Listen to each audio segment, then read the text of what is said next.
안녕하세요. 예, 네, 안녕하세요. 다시 인사드립니다. 우리 아멘. 공원사님 기도하시면서 시작하겠습니다. 예, 감사하신 아버지 하나님, 오늘도 참 우리가 이렇게 또 모여서 네 공부를 하게 하심도 감사합니다. 정말 이렇게 또 우리가 과학을 이용해서 이렇게 또 참 모이지 않고도 공부할 수 있게 해주셔서 너무나도 감사합니다. 정말 아버지 우리가 또 세상 살아가운데서도 정말 온전히 주의 길을 걸어가게 하시고 늘 주의 뜻을 이루어가는 삶을 살아갈 수 있도록 지금 늘 도와주시옵소서. 사랑하는 이 아버지 정말 우리 모든 성도님들과 오늘 또 공부하는데 참여하는 우리 또 아버지 또 우리 성도님들 좀 기억하시고 정말 우리가 정말 주님의 말씀을 깨닫고 그 말씀대로 실천하며 살아갈 수 있도록 늘 우리에게 힘을 다해 주시고 성령의 충만함을 다하여 주시옵소서. 오늘도 이 공부를 통하여 우리에게 깨달음을 주시고 그 깨달음으로 우리가 좀 세상을 살아갈 때 힘이 되고 능력이 되는 말씀들로 채워주시기를 간절히 기도합니다. 우리 목사님 가르치시는 그 아버지 말씀 가운데서 주님의 능력이 드러나게 하시고 하나님의 선하신 손길로 우리가 더욱더 선해지는 아버지 되도록 인도하여 주시옵소서. 모든 시간 주께 의지하며 예수님께 하신 이름으로 기도합니다.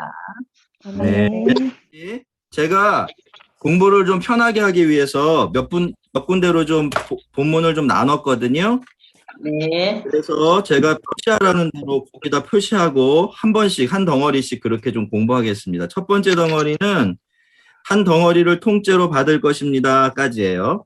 자, 거기 첫 페이지, 107페이지 중간에 보시면 해골의 언덕은 나오죠. 네. 전에 한번 끊을 거고요. 네. 그 다음에 두 번째는 좀 한참 넘어가서 110페이지.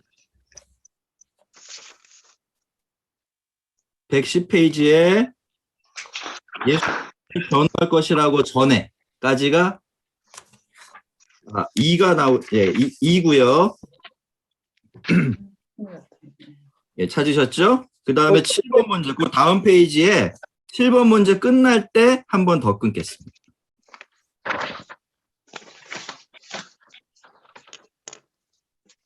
자, 그렇게 해서 한 군데씩 살필게요. 얼굴을 안 보니까 불편한 게 많아서 제가 조금 이렇게 편하게 진행되도록 좀 준비를 좀 약간 했습니다. 잘 따라오시면 좋겠어요.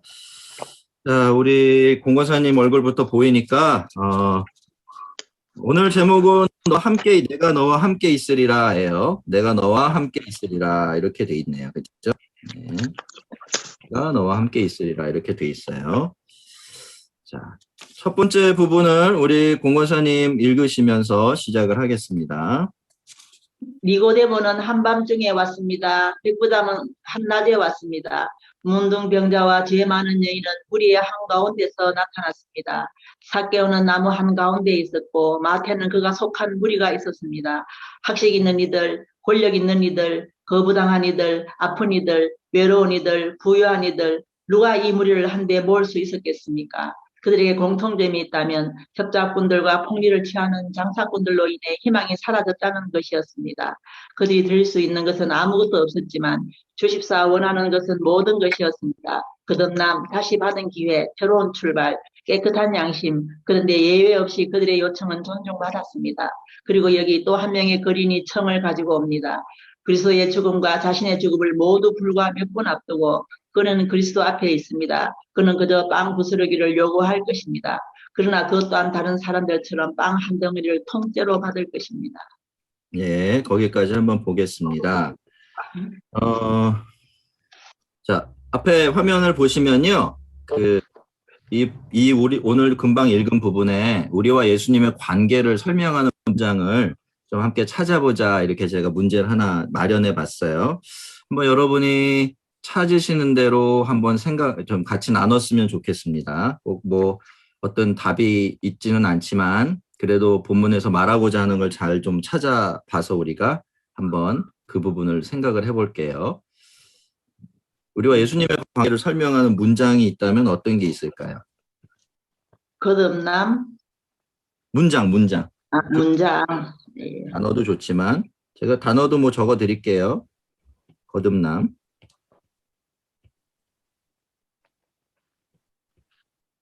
뭐 자유롭게 말씀해 주세요. 그들의 요청은 존중받았습니다. 예, 그들의 요청은 존중받았습니다. 예, 다른 분들은요?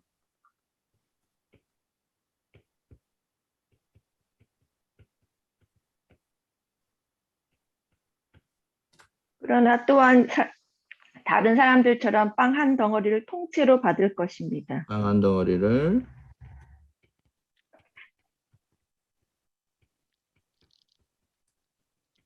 통째로 받을 것이다. 예, 뭐 다 말씀해 보세요. 그는 그리스도 앞에 있습니다. 예, 그렇죠.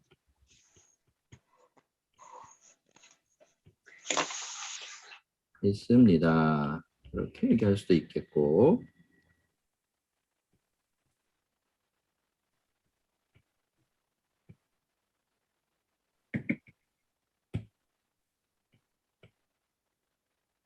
다른 분은 없으시세요?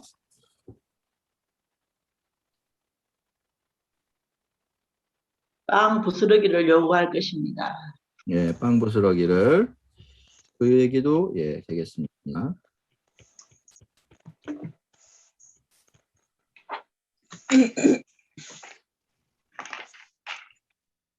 예. 자, 이 정도 우리가 생각해 보면 이걸 전부라 이렇게 하나로 모으면 무슨 이야기가 좀 될까요?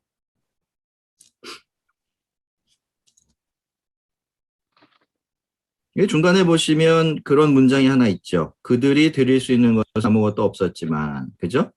집사 원하는 것은 모든 것이었습니다. 모든 것. 얘기가 나와요. 예. 여기 부분에서 보면 주고받는 이야기들이 나옵니다. 주고받는 이야기들.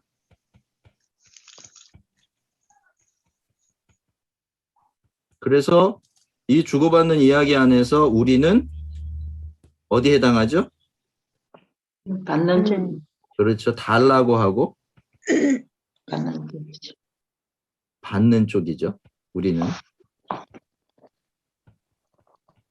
그리고 예수님은 주는 쪽. 받고 또 주시는 분이시죠.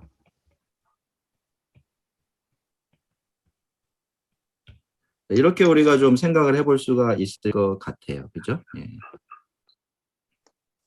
그 중간에 이제 비유적인 얘기들이 많이 나오는데 협작꾼들과 폭리를 취하는 장사꾼들로 인해 희망이 사라졌다. 이건 누구에 대한 이야기일까요? 세리. 그 시에 그 세리의 얘기가 아니라 그 당시에 이제 누구죠? 그 당시에 그 종교 지도자들 얘기죠. 그들에게 뭔가를 달라고 했지만 그들이 줄 수가 없어서 오히려 그들한테 빼앗긴 이런 상황에서 예수님이 보여진 거고, 여기 뒤에 보면 이 한 명의 거린이라고 나오는 사람은 십자가에 진짜 거린이 아니라, 그죠? 십자가에 달린 그 죄인을 강도를 의미했던 것 같아요. 자, 그 다음 문제를 하나 더 한번 생각해 볼게요. 자, 이번 그 빈 곳을 한번 우리가 채워보겠습니다. 그래서 우리에게 은혜를 주시는 방식, 혹은 기도해 주시는 방식, 응답해 주시는 방식에 대해서 어떻게 표현을 하고 있죠? 빵 부스러기를 구하면 예. 빵 한 덩어리를 통째로 주신.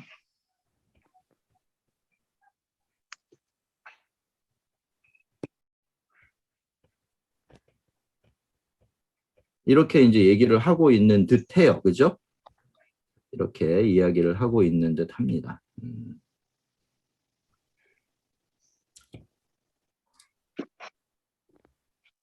근데 이제 이게 우리가 생각할 수 있는 게 어떤 얘기입니까? 여기서 우리가 볼 수 있는 게, 우리는 늘 뭘 원하죠? 먹는 것. 당장에 필요한 것. 예, 그런 거 구하는데 그런 거를 여기에 나오는 말로 표현하면 빵 부스러기. 먹는 것. 예, 현실 부스러기. 문제. 부스러기. 예.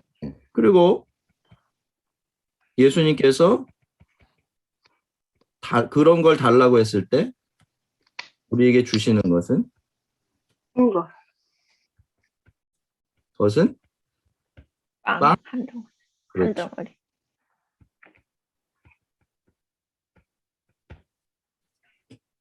이렇게 우리가 정리를 해볼 수가 있어요. 그런데 어떠세요, 여러분? 여러분은 늘 이런 식으로 여러분이 은혜를 받고 있다라고 생각을 하세요? 그게 이렇게 경험이 되십니까? 네. 너무 간단하게. 네, 그러셨는데.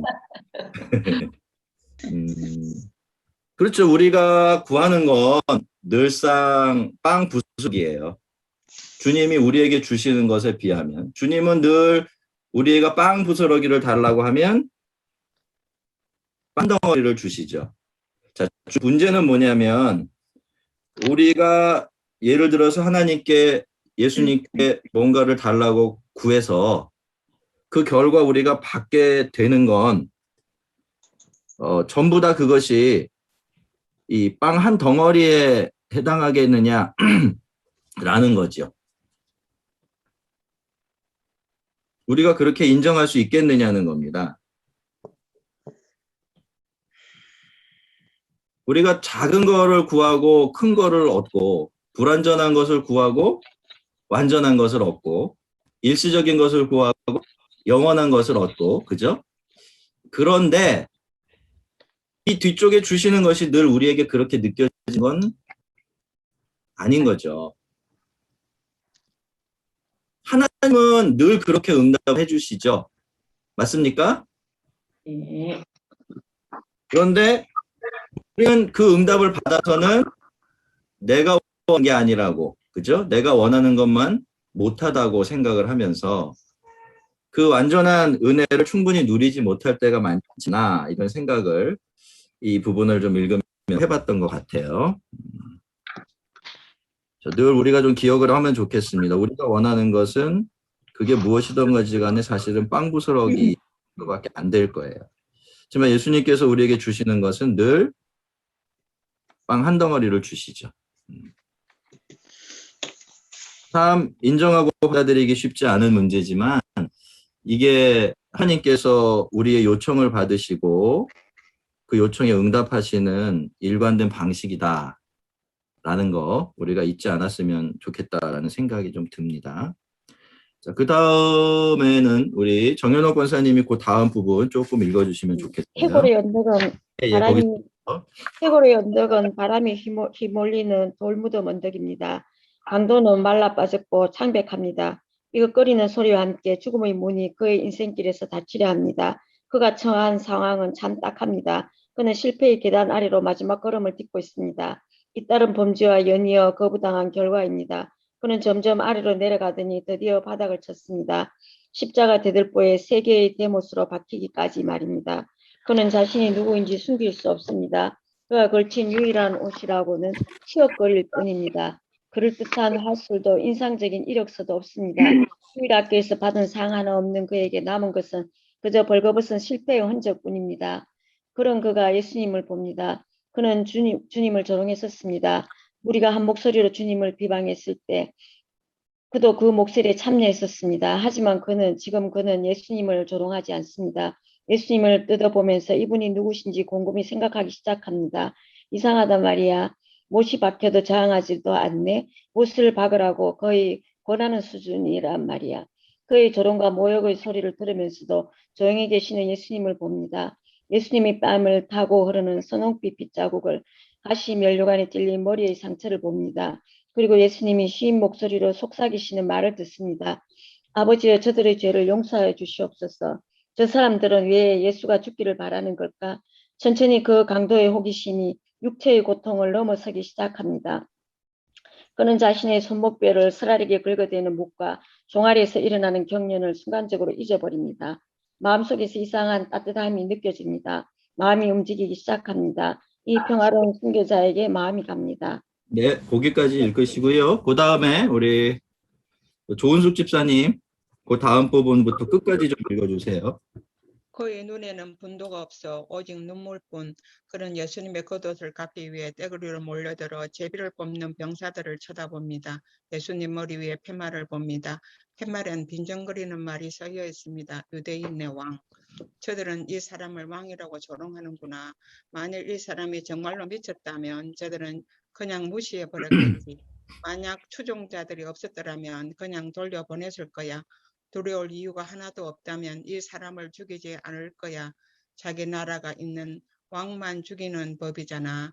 그렇다면 혹시 그의 갈라진 입술이 무언가를 말하려고 열립니다. 갑자기 그때 다른 쪽 십자가에 매달린 제수의 비난 소리로 인해 생각들이 산산조각 납니다. 그 제수 또한 예수님을 뜯어보고 있었는데 그저 냉소적으로 흐릿해진 눈으로 보았을 뿐입니다.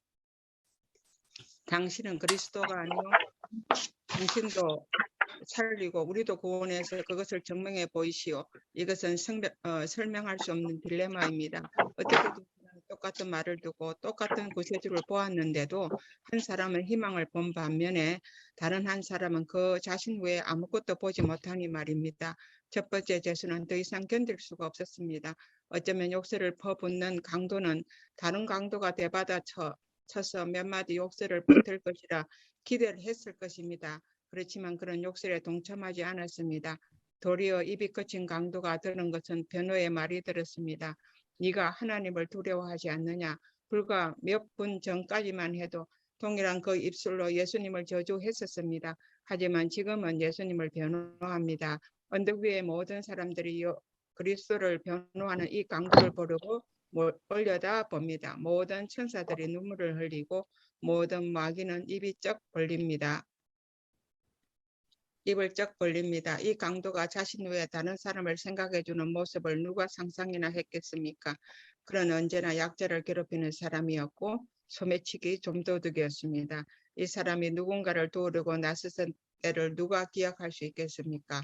그러나 그의 삶을 죄는 모래시계에서 마지막 모래가 떨어지면서 그런 인간이 할 수 있는 가장 숭고한 일을 합니다.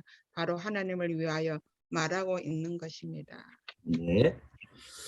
자, 이제 강도가 예수님 편드는 부분까지 좀 우리가 읽었는데, 마지막에 이제 강도에 대한 설명이 쭉 나오죠.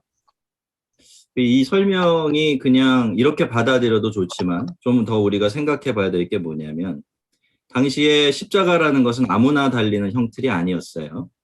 그 자범들이 달리는, 심지어는 살인자들이라도 달릴 수 없는 형벌 틀이었어요. 그건 정치가들, 정치범들, 반역자들 이런 사람들이 달리는 그런 형틀이었거든요. 그렇다라고 하면은 이 강도라고 이름 붙여 있는 이 사람도 그런 종류의 죄를 지은 사람이죠. 자, 그러면 우리가 한번 생각을 해봐야 될 게, 이 사람은 자기에 대해서 원래 어떻게 생각했었겠느냐라는 겁니다. 어떻게 생각했을까요?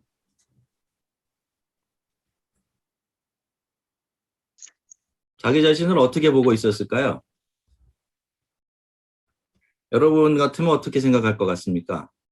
지금 이스라엘 이 로마의 식민지가 되어 있는 상황에서, 그렇죠? 강도가 아니라 그 독립운동을 했던 거예요, 쉽게 말해서. 그러다가 잡혀서 지금 십자가에 달려 있는 건데, 그렇다면 이 사람이 자기 자신에 대해서 뭘 생각했을까요? 자기 자신의 뭐 의로운 거 생각했겠죠. 그렇죠. 자기는 잘못한 게 없어요. 나는 당당하고, 나는 지금 의를 행하다 여기 잡혀왔고, 지금 나는 나라를 위해서 목숨을 바치고 있다. 이렇게 거기서부터 이제 이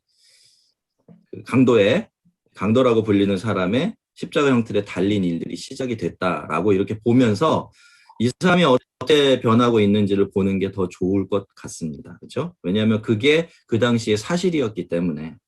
뭐 여기 보면 뭐 소매치기 좀도둑 얘기 나오는데 그 정도였던 사람은 아니었어요. 우리가 한번 보겠습니다. 두 번째 부분은 제가 제목을 강도 예수님을 보다 이런 부분으로 좀 생각을 했습니다. 자, 문제부터 한번 풀어볼게요. 그 다음에 우리 김지영 씨. 1번. 인생의 마지막 몇 시간 동안 이 사람은 눈이 열렸고 예수님이 진정 어떤 분이신지를 보게 되었습니다. 사도행전 26장 18번에서는 이러한 변화를 어떻게 설명합니까? 그 눈을 뜨게 하여 어둠에서 빛으로 사탄의 권세에서 하나님께로 돌아오게 하고 죄 사함과 나를 믿어 거룩하게 된 우리 무리 가운데서 기업을 얻게 하리라 하더이다. 어둠에서 눈이 일단 띄어서 어둠에서 빛을 보로 또 사탄의 권세에서 하나님께로 돌아오게 하며 죄 사함과 함께 하늘의 기업을 얻게 되는 그렇죠. 예.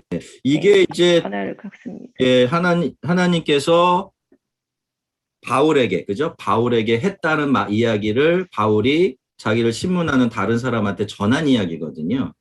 근데 여기를 잘 보면, 우리에게 하나님의 구원이 어떤 방식으로 임하는지를 볼 수가 있습니다. 굉장히 전형적으로 설명이 되어 있는데, 자, 첫 번째 하나님이 무슨 일을 하십니까? 눈을 뜨게 하십니다. 뜨게 합니다. 앞에 부분을 좀 더 보면은요, 여기 화면을 좀 봐주세요. 내가 너를 구원하여 이렇게 돼 있어요. 너가 누구죠? 바울. 이게 바울입니다. 그죠? 네. 이게 1번이에요. 1번. 그 다음에 두 번째, 구원을 받을 사람들에게 그 구원받은 사람을 어떻게 되죠? 보내요. 보내죠. 예, 보냄. 구원 받을 사람들에게 보내세요. 그런 다음에 이제 일이 시작되죠. 첫 번째로 눈이 뜹니다. 그 사람이 가서 눈을 뜨게 말씀을 전하면 눈이 뜨게 되죠. 그래서 어둠이 비추고. 어둠에서 빛으로 나오게 됩니다. 그러니까 우리가 그냥 예수 믿고 그냥 구원받게 되는 게 아니고, 그죠? 제일 먼저 일어나는 일이 하나님이 우리를 구원하기 위해서 다른 어떤 누군가를 구원하세요. 혼자 구원받는 사람은 없는 겁니다. 그죠? 그리고 나서 그들을 그렇게 구원받을 사람들에게 보내죠. 그 다음에 하나님 말씀을 전하고, 그러면 그것이 우리의 눈을 뜨게 합니다. 그리고 자기가 예전에 어둠에 있었다라는 것을 알게 되고, 그다음에 빛으로 나올 수 있게 되죠. 자, 똑같은 이야기인데 한 번 더 이렇게 설명하고 있습니다. 어디에서 어디로?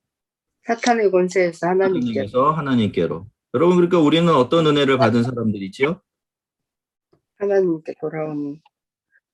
그렇죠? 사탄의 권세에서 하나님께로 돌아온 사람들입니다. 그냥 구원이라는 것이, 그죠? 그냥 나중에 죽어서 천국 간다 이런 의미가 아니라, 옛날에는 그런 줄도 모르고 사탄의 손에 붙들려서 휘둘리고 있었던 우리가 이제는, 그렇죠? 하나님께로 돌이킨 사람들이 됐어요. 그렇게 하고서 어떻게 되죠? 죄 사함을. 죄사함을 받고, 그렇죠? 이렇게 알아야 돼요. 예, 내가 죄라는 걸 인정해야 되죠. 그래야 죄사함을 받고, 그 다음에 믿고, 거룩하게 돼. 그렇죠. 거룩하게 되어서 기업을 얻게 되죠. 모든 게 다 들어있어요. 한 문장이지만 이 문장 안에 하나님께서 우리를 어떻게 구원하는지 그런 이야기들이 다 들어있는 것 같습니다. 자, 처음에 다시 한번 정리해 볼게요. 처음에는 우리를 구원하기 위해서 누군가를 먼저 구원하시죠. 그리고 그 사람을 우리로 보내십니다. 그리고 우리에게 빛을 비춰주셔서 그 사람을 통해서 말씀으로 어둠이 벗겨지게 하고 우리가 빛으로 나오게 하고, 그리고 우리가 이전에 살았던 삶이 잘못되어 있었다라는 것을 깨닫게 하고 하나님께로 돌이키게 됩니다. 그러면 우리는 죄사함을 받고 믿음을 가지게 되고 거룩하게 되어서 영원한 기업을 얻게 됩니다. 모든 것들이 우리가 구원이라고 부르는 그 과정 안에 다 포함되어 있는 것이죠. 하나하나 곱씹어서 생각해 본다면 참 좋을 것 같은 그런 말씀입니다. 두 번째 문제로 넘어가겠습니다. 그 다음 조혜숙 집사님. 네. 이 강도는 용기를 내어 크게 말합니다. 마태복음 10장 32절에서는 다른 사람들 앞에서 자신의 믿음을 고백하는 사람들에게 어떻게 증거합니까? 누구든지 사람 앞에서 나를 시인하면 나도 하늘에 계신 내 아버지 앞에 그를 부인하리라. 예. 사람들 앞에서 이제 예수님을 시인하면 예. 하늘에 계신 아버지 앞에 그를 시인하리라. 시인한다. 오타가 났습니다. 예. 네? 부인을 부인하면 시인. 부인이 아니고 아니야. 시할. 앞에 것까지 다 해서 그래요. 네? 앞에 것까지 다 제가 집어넣어서 그렇습니다. 아, 뒤에 맞네. 부터 첼로가 30절 뒤에 절수가 틀렸죠. 자, 아무튼 그쵸? 여기서 우리가 볼 수 있는 건 사람과 하나님 그리고 땅과 하늘 중보자 예수님. 그렇죠? 그리고 네. 시인하면 시인 받고 긍정되고 부정하면 우리도 부정됩니다. 그리고 우리가 사람 앞에서 아주 땅에서 짧은 시간 동안 살아요. 그죠? 그러면서 하나님을 시인하면 주님은 우리를 하나님 앞에서. 하나님 나라에서 하나님 앞에서 영원히 시인해 주시는 거죠. 네. 지금 우리가 이 세상에서 살아가는 짧은 삶이 어떤 방식으로 이루어져야 되는지 알 수가 있을 것 같습니다. 그렇죠? 굉장히 중요하죠. 우리가 사람 앞에서 하는 게 하나님 앞에서 그대로 이루어집니다. 갚아지는 거죠. 또 땅에서 하는 일이 땅의 하늘에서 그대로 갚아지는 겁니다. 그런 것들을 우리가 여기서 알 수가 있어요. 그러니까 예수님께서 강도에게서 그날 보신 믿음이 어떤 믿음이죠? 사람 앞에서 하나님을 시인하는. 그렇죠. 사람 앞에서.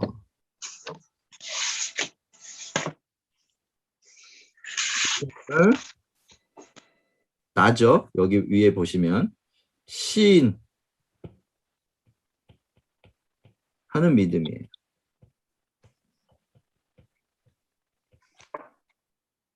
이 믿음을 예수님께서 보셨어요.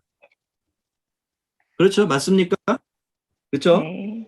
한번 네. 생각해 보세요. 똑같은 두 명 혹은 두 명의 강도가 이렇게 같은 죄를 짓고 매달려 있고 둘이서 같이 막 예수님을 비난했었어요. 처음에는.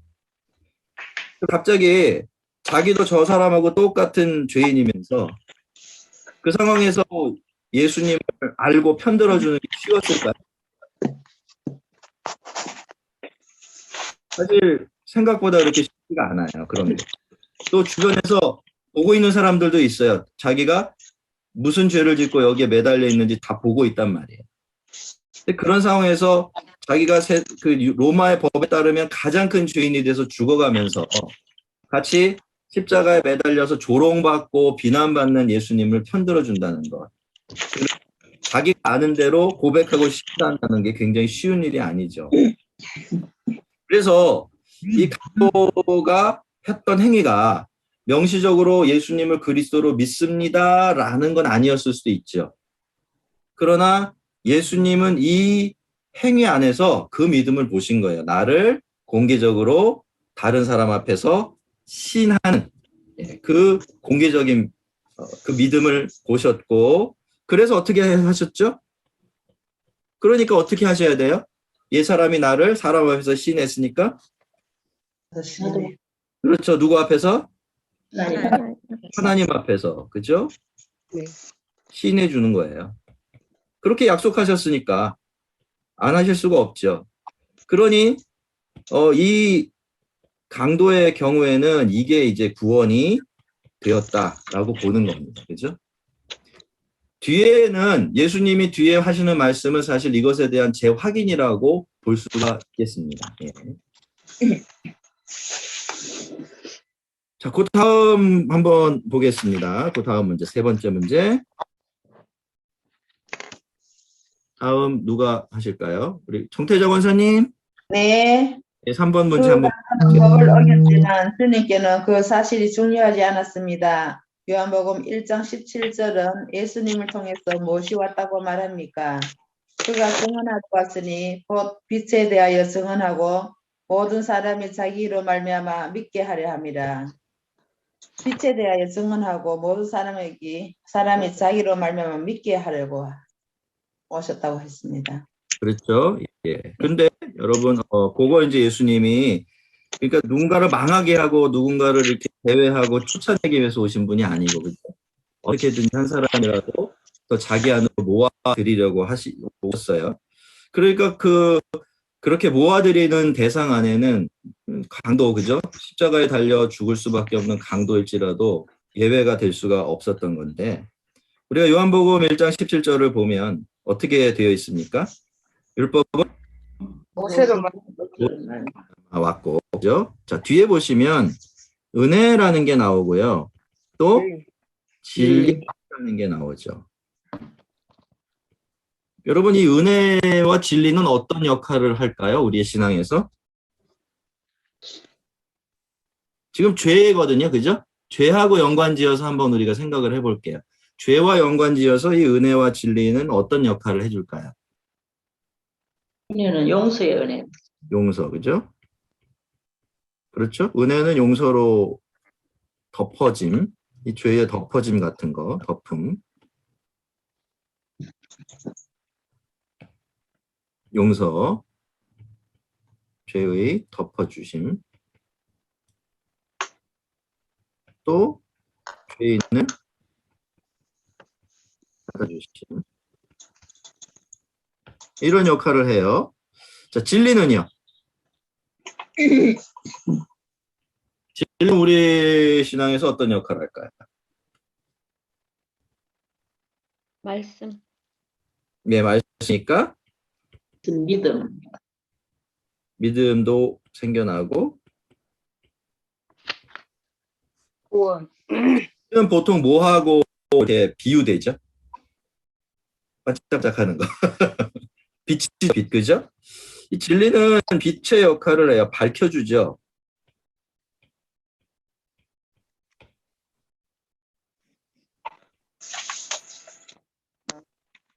그러니까 예수님은요, 우리의 죄를 용서해 주시고, 덮어주시고, 죄인이지만 받아주시고, 그렇게 하실 뿐만이 아니라, 그렇죠? 아까 말씀하셨지만 말씀을 통해서, 진리의 말씀을 통해서 우리의 마음에 빛을 비춰주세요. 그래서 우리가 이 빛을 받아서 아까 우리가 앞에서 사도행전 말씀을 봤는데 어떻게 되는 겁니까? 내가 어둠 가운데 있었구나. 그리고 이런저런 것들이 어둠이구나라는 걸 깨닫고 그 어둠에서 빛이신 예수님 안으로 다시 들어갈 수 있도록 그렇게 만들어주는 거죠. 그런데 앞에 보면 뭐가 나오죠? 율법은 누구로? 모세가 나쁜 사람이 아니고, 그죠? 율법은 모세로 말미암아 왔는데 그것과는 반대되게 은혜와 진리는 예수 그리스도로 인해서 왔다 이렇게 얘기해요. 그러니까 은혜와 진리하고 지금 뭐가 반대돼 있죠? 율법이 반대 자리에 있죠. 우리가 그걸 볼 수가 있습니다. 그러니까 우리가 은혜와 진리의 역할과 관련해서 이 율법을 생각을 해보면 율법은 뭘 못하는 겁니까? 용서. 첫 번째, 그죠? 죄를 지적은 하지만 우리를 용서해 주거나 용납해 주진 못해요.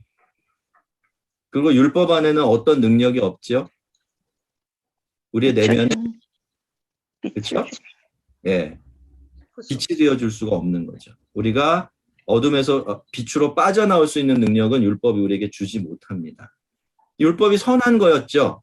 악한 건 아니었지만 그런 한계가 있었기 때문에 율법은 우리를 구원할 수가 없는 겁니다.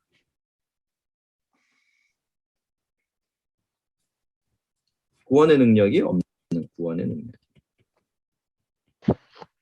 용서도 못하고 빛도 비춰주지 못하죠.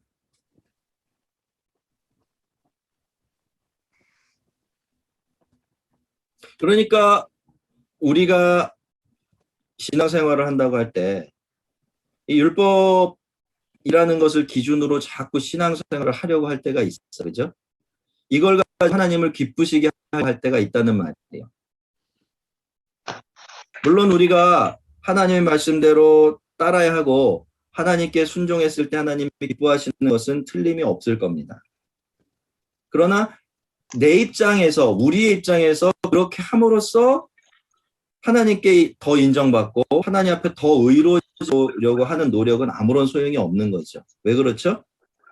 율법은 우리 죄를 용서해 주는 능력도 없고 우리를 참된 빛 가운데로 인도하는 능력도 없기 때문에 그런 거죠. 구원하고는 상관이 없는 거라는 것을 알 수가 있습니다. 우리가 예수님께서 우리에게 가져다 주신 것이 뭐다? 기억해야 합니다. 은혜와 진리. 은혜하고 진리예요. 은혜하고 진리. 율법이 아닙니다. 늘 기억하세요. 은혜하고 진리가 우리에게 맞습니다. 예수 그리스도를 통하여서. 이걸 지금 제일 명확하게 보여주고 있는 게 누구예요? 강도. 그렇죠? 지금 옆에서 예수님 편들고 있는 그 강도입니다. 그 강도를 보면 율법으로 기준해서는 이건 답이 없는 인생이에요. 맞죠? 네. 그런데 어쨌거나 어떤 경로를 통해서거나 이 강도는 예수님에게서 은혜를 보고 진리를 봤던 거죠. 그러니까 그런 기준으로 해서 이제 자신의 인생을 평가하려고 하지 않고 그걸 통해서 예수님도 보지 않고 있는 것을 볼 수가 있습니다. 네 번째 문제. 네, 한번 요거는 그냥 문제를 쓱 읽고 뭐 답을 달고 한번 넘어가 볼게요. 다음에 누구시지요? 예, 상지영 사모님. 네, 죄값을 4번 하면 되죠? 예, 예. 예, 죄값을 치르려면 희생이 필요했습니다. 마태복음 20장 28절에 따르면 예수님 이 땅에 오신 목적은 무엇입니까? 마태복음 20장 28절에 보면 예수님 인자는 섬김을 받으러 온 것이 아니라 섬기러 왔고 많은 사람을 위해서 자기 목숨을 몸값으로 주시려고 왔다고 하셨습니다. 그렇죠? 이거를 한마디로 표현하면 앞에서 우리가 요한복음 그 9절에서 17절에서 본 구절로 하면 뭐라고 요약을 할 수가 있을까요? 은혜와 진리. 아니죠? 뭡니까? 이게 은혜죠. 그렇죠? 이게 은혜입니다. 하나님이 우리를 섬겨주시고 우리 죄값을 대신 지불하시고 타가시기 위해서 대속물을 내어주시기 위해서 오셨다고 말씀하세요. 만약에 우리가 이런 값을 지불할 수 있는 능력이 있었다면 예수님은 이렇게 하지 않으셨을 겁니다. 그죠? 근데 우리에게 그럴 능력이 전혀 없었기 때문에 예수님은 스스로 섬기는 자로 오시고 대속물로 오셔서 우리를 위해서 섬겨주시고 또 자신의 목숨을 내어주신 거죠. 사실은 십자가라는 것은 그 섬김의 끝이라고 이렇게 볼 수가 있을 것 같습니다.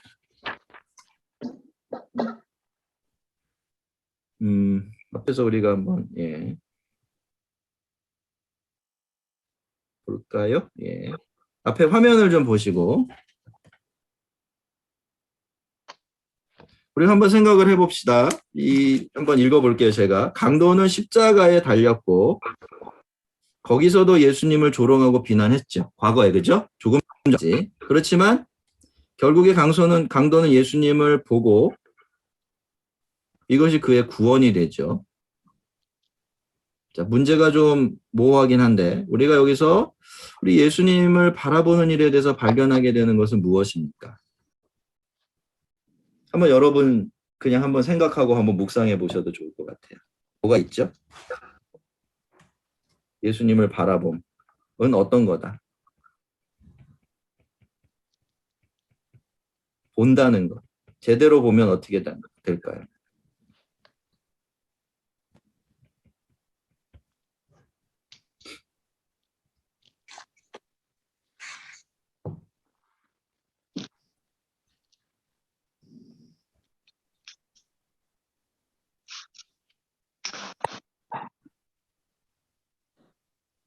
어떻게 생각하세요? 예수님을 본다는 것은 예수님을 안다는 뜻이. 본다는 것은 그렇죠? 안다라는 거죠.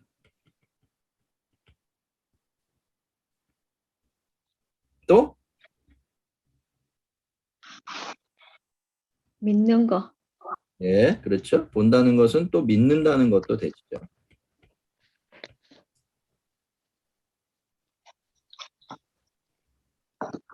또 하나는 예수님을 신뢰하는 거. 시인하는 거 그렇습니다. 예. 알고 믿고 그런 시인하게 되어 있겠죠.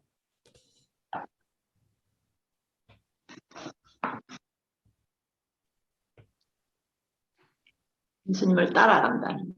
그 다음에는 이제 따름도 예, 포함이 될 겁니다. 예수님을 섬긴다. 섬긴다. 그렇죠? 편들어줬죠. 어쨌거나 지금 그럴 처지도 아닌데. 자, 그리고 그런데 보면 이 강도뿐만이 아니라 옆에 있는 다른 강도도 봤죠. 그리고 주변에 있는 모든 사람도 봤는데 이런 반응을 한 건 누구밖에 없죠. 이 강도 하나밖에 없죠. 예. 그렇다면은 사실은 본다고 다 보는 것은. 보는 게 아니다. 이런 것도 생각해 볼 수 있을 것 같아요. 그리고 그렇기 때문에 어떻게 돼야죠? 볼 때 제대로 봐야 한다. 는 것도 좀 생각을 해볼 수 있어요. 그러니까 우린 나름대로 모든 걸 봐요. 나름 모든 걸 보는데 그러면서 우리는 어떻게 생각하죠? 내가 보고 싶은 것만 봅니다. 네? 내가 보고 싶은 것만 봅니다. 예, 보고 싶은 것만 보죠. 또 그렇게 본 거가 틀렸다고 생각해요? 제대로 보고 있다고 생각해요. 그대로 보고 있다. 그렇죠. 잘 보고 있다. 이렇게 생각을 하죠. 그렇지만 그 모든 것들이 다 제대로 보는 건 아닐 겁니다. 아니죠. 그래서 보는데 참 주의를 많이 해야 되는데 이제 강도 지금 이제 십자가에 달려서 조금 있으면 목숨이 끊어진 편에 있죠. 그런데 이럴 때 그죠? 이런 순간에 예수님을 본 거예요. 그러면 우리가 예수님을 보게 된 일은 어느 형편에든지 어떤 순간에든지 가능하다라는 걸 알 수가 있겠죠. 이 강도 사건이 굉장히 중요한 게 저는 그런 것 같아요. 정말 최후의 순간에 구원을 받은 거예요. 몇 분, 몇 시간 안 남겨두고, 그죠? 그때도 은혜가 임하고 스스로 제대로 반응하게 하면 그때도 예수님을 그 누구보다도 명확하게 만나고 보고 알고 믿고 그래서 구원을 얻을 수 있다라는 거죠. 그러니 이 봄에 대해서 우리가 생각을 해볼 때 예수님을 보는 일은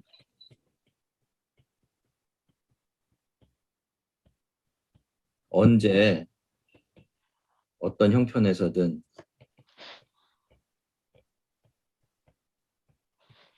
가능하죠. 이거는 구원의 가능성이 계속 열려 있다라는 그런 뜻이 될 겁니다. 그러니까 우리가 주변에서 뭐 저도 그런데요. 참 저래서 뭐가 될까 이런 사람들도 있고 참 진짜로 그렇게 애쓰고 힘써도 요지부동 주님을 안 믿는 사람들이 있죠. 그렇지만 이런 그 강도를 보게 되면 우리가 이렇다 저렇다 판단할 게 아니구나라는 걸 좀 깨닫게 되는 것 같아요. 그러니까 우리가 왜 어떤 상황에서든 모든 사람이나 혹은 우리 자신에 소망을 둘 수가 있죠? 이런 일들이 있기 때문입니다. 그죠? 어느 순간에도. 여러분 주변에 여러분을 더 많이 기도하고 더 많이 애타게 바라볼수록 여러분이 그 사람 때문에 더 낙심하기 쉬울 텐데 그래도 이 강도를 우리가 늘 생각하면서 그죠? 이 강도를 그 사람하고 이렇게 매치시키면서 기도하는 거 똑같은 일이 벌어지도록 그렇게 기도해 주는 것이 가장 그를 적절하게 섬기는 일이 되지 않을까라는 생각이 듭니다. 자, 두 번째로 좀 생각을 해볼 거 한번 볼게요. 자, 두 사람이 똑같은 말을 듣고 똑같은 구세주를 보았는데 뭐 두 사람뿐만이 아닙니다. 한 사람은 희망을 본 반면에 다른 사람은 자신 외에는 아무것도 보지 못했다라고 그렇게 기록을 하고 있어요. 자, 이것은 이런 일은 왜 벌어지는 거죠?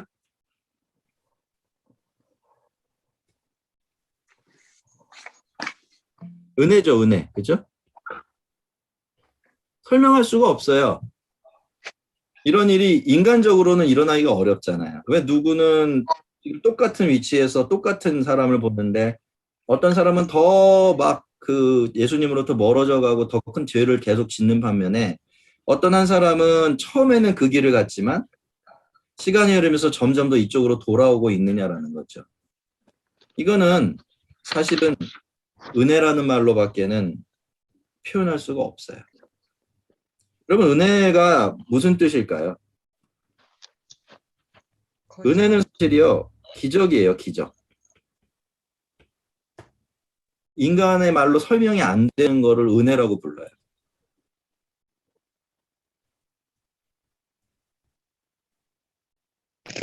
이유를 찾을 수 없는 거.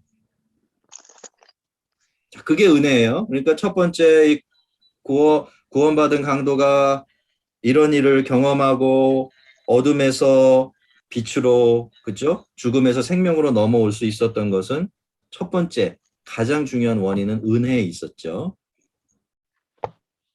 그렇지만 제가 뒤에 적어드렸는데, 자, 그렇다면 우리가 이런 은혜를 받기 위해서 준비해야 될 것은 무엇이겠습니까? 우리가 해야 될 준비는 없을까요? 여러분은 이 두 강도 중에 강도 사이에 어떤 차이점이 있으시다고 생각하세요?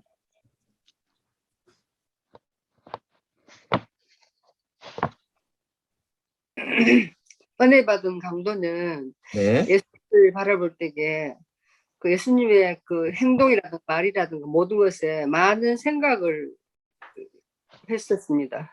네. 생각을 가지고 생각의 유무. 네, 많은 생각을 가지고 봤습니다. 네. 그것도 다르죠. 예. 또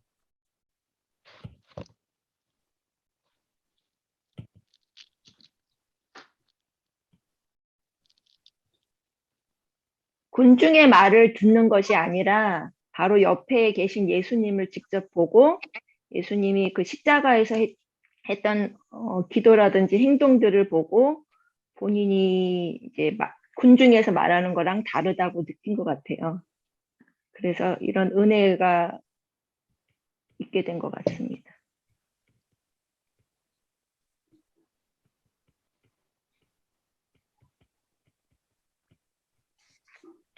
예, 뭐 저는 이 강도를 보면은 네. 하나님께서 특별하게 택하신 백성이라고 생각이 됩니다. 그거는 하나님께서 은혜를 주신 거고 예, 그리고 하나님의 은혜는 그렇게 있잖아요. 그죠? 예. 전제인데 그러면은 그 은혜가 우리한테 오기 위해서 우리가 할 일은 없겠느냐라는 거예요. 진짜로. 전혀 없을까? 그 우리는- 은혜가 원인이 안 되면 그것도 없기도 해요. 그죠? 그러나 진짜 그거게 전부일까? 라는 거죠. 우리가 할 일은 뭐 기도하고 네. 그건 또 기도와 말씀으로 무장을 해야겠죠. 예. 자, 이렇게 한번 그냥 정리를 하고요. 뒤에 또 비슷한 얘기 한번 오니까 그때 좀 자세하게 좀 보겠습니다. 한번 생각을 여러분 하시면서 계속 보시면 좋겠어요. 자, 세 번째 부분으로 넘어갈게요. 그 다음에 처음에 아까 누가 하셨었죠? 제가 했습니다. 네, 네. 공무원 선생님. 예수님을 변호할 것이라고 기대함직한 사람들은 어디 있습니까? 훨씬 더 영적인 베드로는 주님을 배반했습니다. 훨씬 더 학식이 높았던 빌라도는 주님에 대하여 손을 씻었습니다. 훨씬 더 충성스러운 고향 땅의 군중들도 주님의 죽음을 요구했습니다. 모든 사람이 다 등을 돌린 것 같았을 때 강도 하나가 예수님을 비난하는 사람들 사이에서 예수님을 변호합니다. 너는 동일한 처벌을 받고 있으면서도 하나님을 두려워하지 않느냐? 우리는 우리가 행한 일에 합당한 벌을 받는 것이 당연하지만 이분은 아무것도 잘못한 것이 없다. 계속 할까요? 5번. 예. 예수님은 아무 죄 없이 희생을 치렀습니다. 그 강도의 말이 맞았습니다. 예수님은 잘못한 것이 하나도 없으셨습니다. 히브리서 9장 12절에 따르면 영원한 구속을 얻기 위해 요구되는 것은 무엇입니까? 네. 예, 염소와 송아지 필요하지 아니하고 오직 자기의 피로 영원한 속죄를 이루사 단번에 성소에 들어가셨느니라. 예, 여기서 네. 자, 이건 누가 하신 일이죠? 우리가 계속 공부해 오던 건데. 예수님의 예수 그리스도 그렇죠. 이거 원래 지금 예수님이 하신 일이에요. 참, 놀랍게도 이 말씀 속에 원래 그 우리의 죄 문제가 해결이 되려면 우리가 반드시 해야 될 일들이 기록이 돼 있어요. 그게 뭘까요? 자기의 피로 그렇죠. 이겁니다. 이거. 자, 오직 다른 거는 원래 안 돼요. 자기 피로 속죄를 이루어야 되죠. 왜 그렇죠? 죄 지은 게 자기니까. 자치니까. 자기가 치러야 맞는 거예요. 자, 이게 원래 그 속죄의 원리입니다. 원래. 이게 원래 속죄의 원리죠.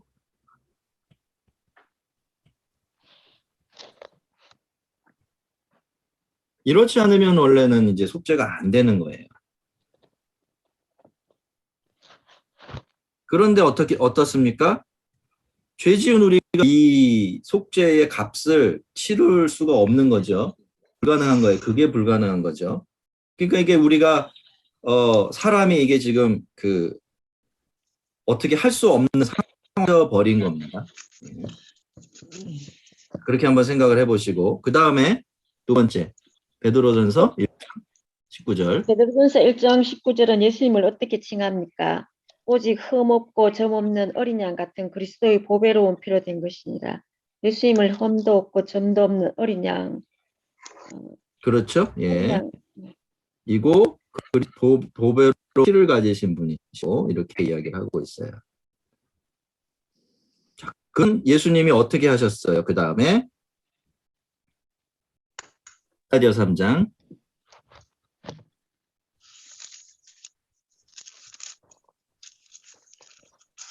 거기까지 정현욱 권사님 해주시죠.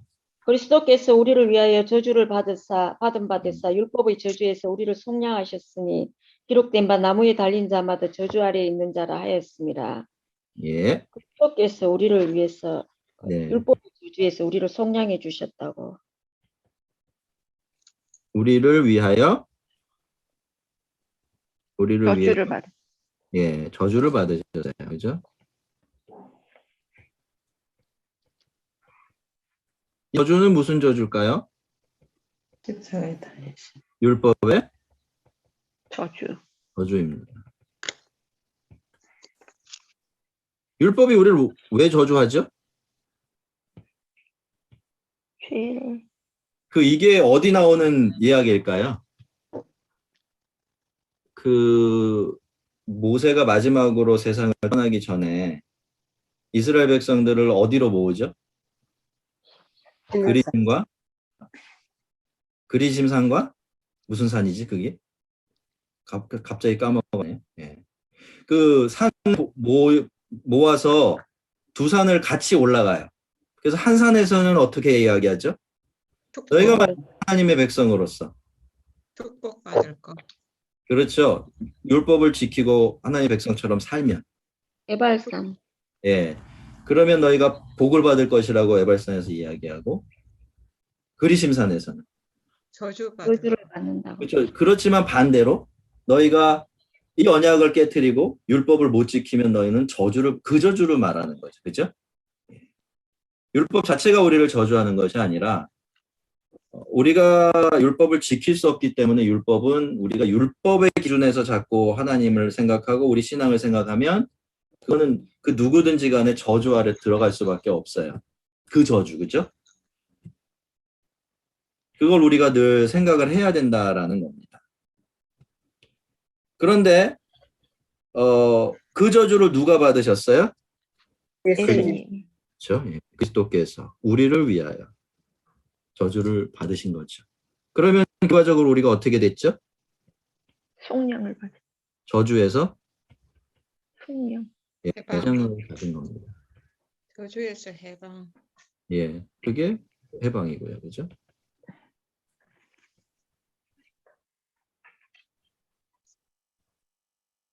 그러니까 율법의 저주에서 벗어났다는 것은 우리가 율법 아래 없다는 뜻이 될 거예요. 율법이라는 걸 원리로 하나님과 관계를 맺는 게 아니에요. 지키면 복을 받고 어기면 벌을 받고 하는 이 구조에서 하나님을 대하고 있는 게 아니죠. 그러면 율법의 반대는 뭐가 있다고요? 은혜가 있어요. 은혜. 그래서 아까 요한복음 1장 17절이 그래서 굉장히 중요한 구절이죠. 신앙의 틀을 다시 정해주는 말씀이에요. 자, 한번 볼까요? 원래는 어땠습니까? 우리가 이 문제를 보면 우리는 우리 죄를 처리하기 위해서 우리의 피로 영원한 속죄를 이루어야 되죠. 근데 우리가 그 일이 불가능하기 때문에 흠없고 없는 어린 양이신 그리스도께서 대신 목숨을 내어주심으로 우리를 대신해서 율법의 저주를 받으시고, 그렇죠? 우리는 은혜 안으로 이끌어 주신 거죠.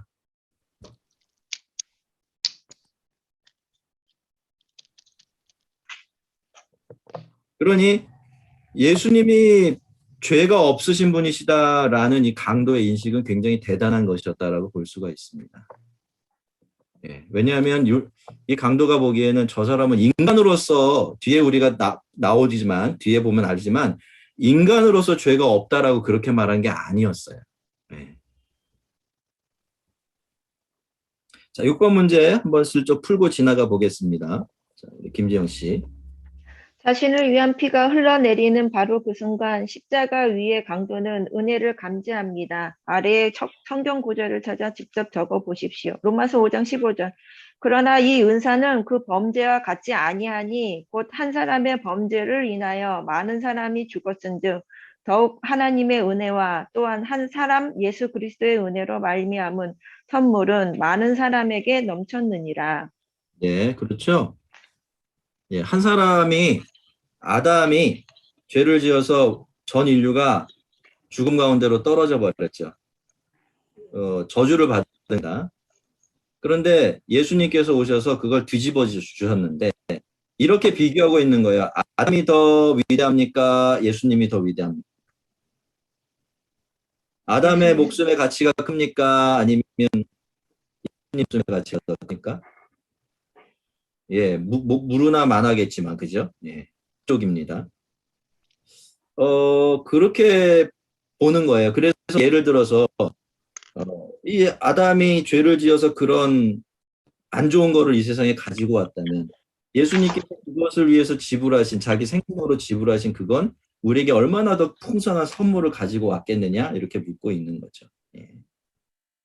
십자가의 강도가 뭐 그 은혜를 받다라고 이렇게 얘기를 하고 있고요. 자, 에베소서 1장 7절은 우리는 그리스도 안에서 그의 은혜의 풍성함을 따라 그의 피로 말미암아 속량 곧 죄사함을 받았느니라. 네, 여기서 보면 그 은혜 풍성함이라는 단어가 나오죠. 그렇죠? 우리가 죄사함을 받은 것이 부족한 은혜로 받은 게 아니다라는 그런 설명을 하고 있습니다. 늘 우리가 우리의 죄사함을 생각할 때 불안해할 필요가 없어요. 예수님은 충분한 값을 다 지불하셨습니다. 차고 넘치게.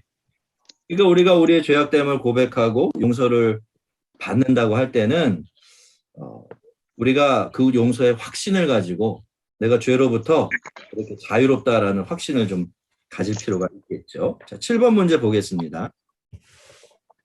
공고사님 차례죠? 공고사님? 아닌데요. 아니요. 조집사님? 네. 하나님은 겸손한 자에게 은혜를 베푸시기에 이 강도는 은혜를 맛보았습니다.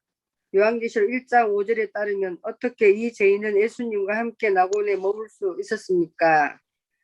또 충성된 증인으로 죽은 자들 가운데에서 먼저 나시고 땅의 임금들의 머리가 되신 예수 그리스도를 말미암아 은혜와 평강이 너희에게 있기를 원하노라. 우리를 사랑하사 그의 피로 우리 죄에서 우리를 해방하시고.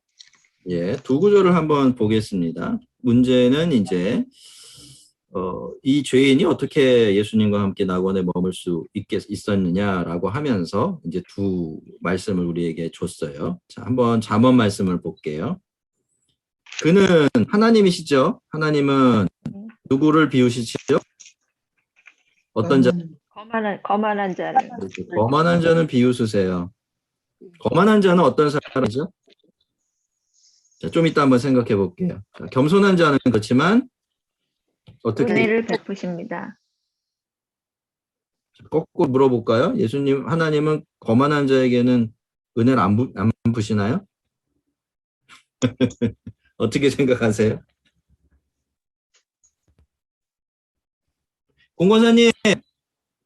공권사님 소리 안 들리는데.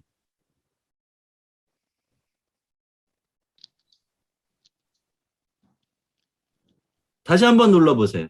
소리가 안 들어오네. 혼자 가운데서 먼저 나시고 다른 분들 들리세요? 공권사님 목소리? 네. 아, 저만 안 들리나 보네. 아, 공무사니까 안 들려요. 들리는데. 어쩌지? 권사님 다시 한번 들어와 보실래요? 자, 우리 한번 보겠습니다. 여러분, 여기 보시면 하나님은 이게 우리한테 좀 충격적일 수가 있는데 하나님은 거만한 자를 비웃으시고 은혜를 베풀지 않으세요? 이거 어쩌죠? 그런 생각이 드네요. 어쩌죠? 또 은혜밖에는 기대할 게 없죠. 아무튼 여기 보시면 그는 거만한 자는 비웃으시고 겸손한 자에게는 은혜를 베푸신다 이렇게 되어 있습니다. 그리고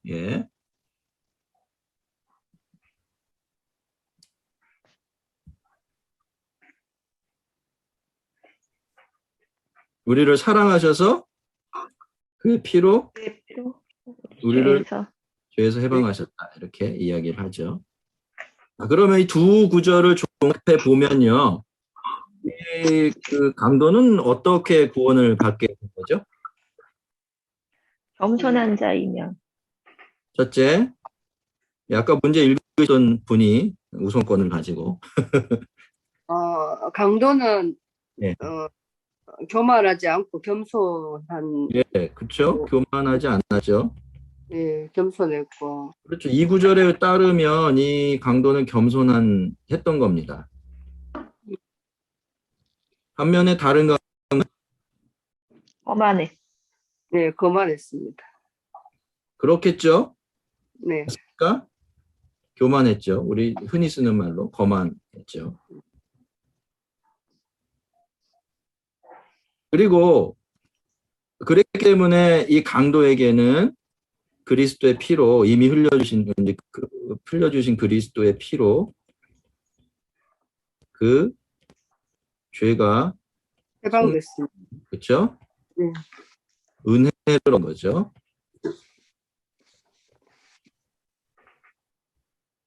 이렇게 우리가 정리를 좀 해볼 수가 있을 것 같아요. 그러니까 은혜나 이 구원이나 마찬가지인데 죄용서의 은혜나 구원의 은혜는 누구에게? 겸손한 사람에게. 이건 뭐 우리가 기준을 알 수 있는 일은 것 같아요. 그렇지만 어쨌거나 하나님 보시기에 겸손한 사람에게 무엇으로? 은혜로 주어지는 거죠. 그러니까 이 겸손함과 은혜라는 것은 서로 완전히 직결되어 있다는 걸 좀 볼 수가 있습니다.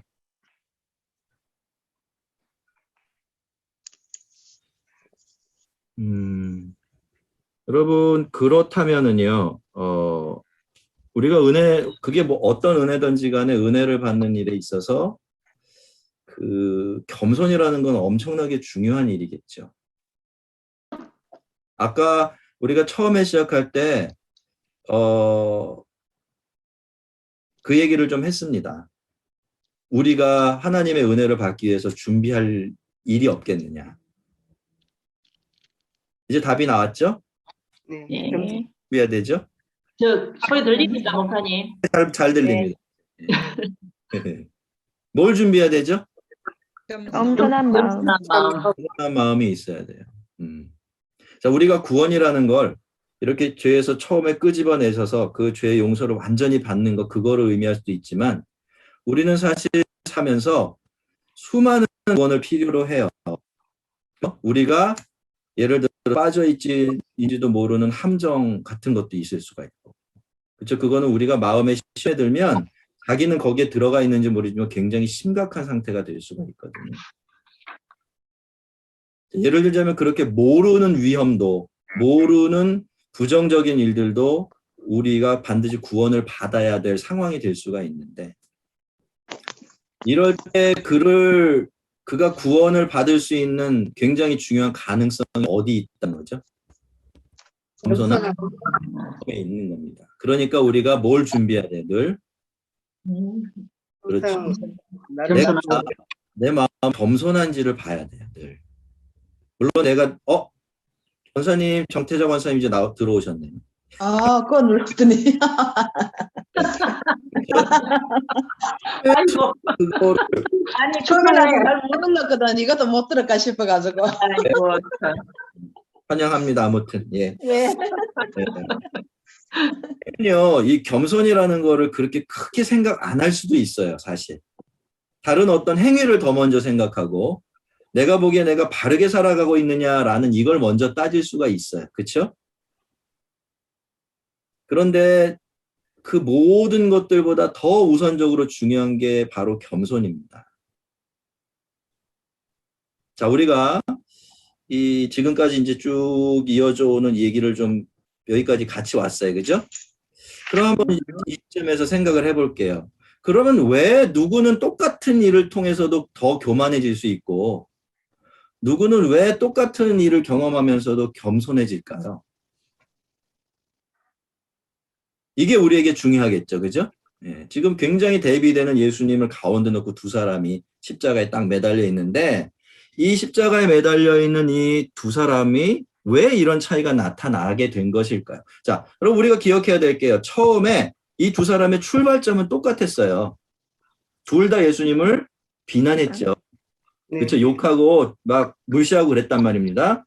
그런데 중간에 가면서 바뀌어졌어요. 한 사람은 더 나가고 한 사람은 아예 자신의 처지 생각하지 않고 예수님을 변호하고 편들어 줄 정도로 많이 바뀌었단 말이죠. 겸손해진 거죠. 왜 이런 차이가 나타날까요?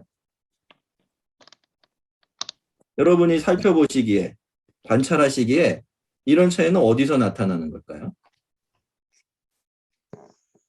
그 마음에서 차이가 난 거 아닙니까? 그렇죠. 마음은 마음인데, 그러니까 왜 그렇게 마음이 달라졌을까? 왜 누구는 겸손해지고,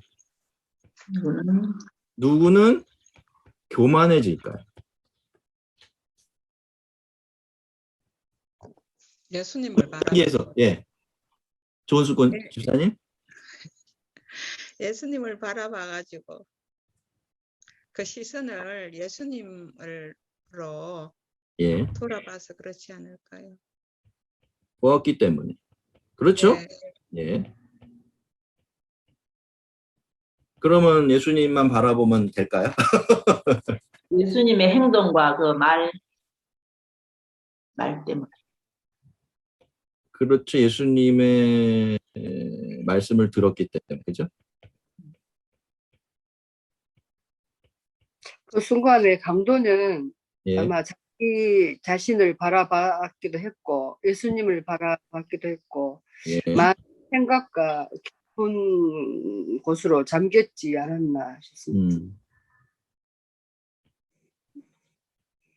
자신을 뭐라고 표현을 할까요? 볼 수 있었다. 보게 되었다.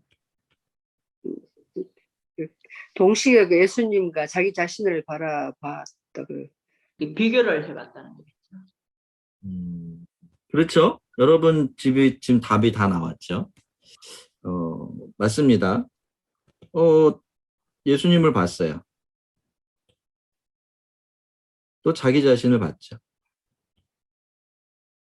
물론 그 계기가 된 것은 하나님 예수님의 말씀이었을 겁니다. 그죠? 그 상황에서도 자기 고통이나 억울함 생각하지 않고 나를 못 박는 사람들을 용서해달라고 말씀하신, 그리고 그 고통 가운데서 잠잠하게 하나님만 바라보고, 우리가 가상칠언이라고 해서 예수님이 십자가에서 7마디를 하잖아요. 그죠? 그게 성경마다 다 기록되어 있는 건 아니지만 이 강도의 입장에서는 그 7마디를 다 들었을 거예요. 그러니까 그 모든 말씀들을 들으면서 예수님이 누구인지를, 예수님을 봤다는 것은 사실은 생각했다는 거죠.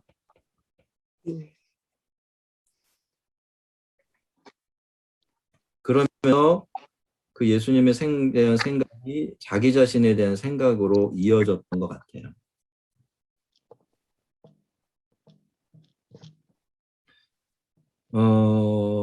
겸손. 자, 우리가 이걸 한번 이제 정리를 좀 해보면, 겸손이라는 것은 사실은 그 예수님 앞에서 자기를 볼 때 생겨나는 것 같아요. 우리가 영적인 겸손을 말하는 거죠. 이제 안 믿는 사람의 일반적인 겸손이 아니라, 참된 겸손은 우리가 예수님 앞에서 예수님을 제대로 보고, 그렇죠? 그리고 그 앞에서 자 자신을 보게 되면 나는 현상인 것 같습니다.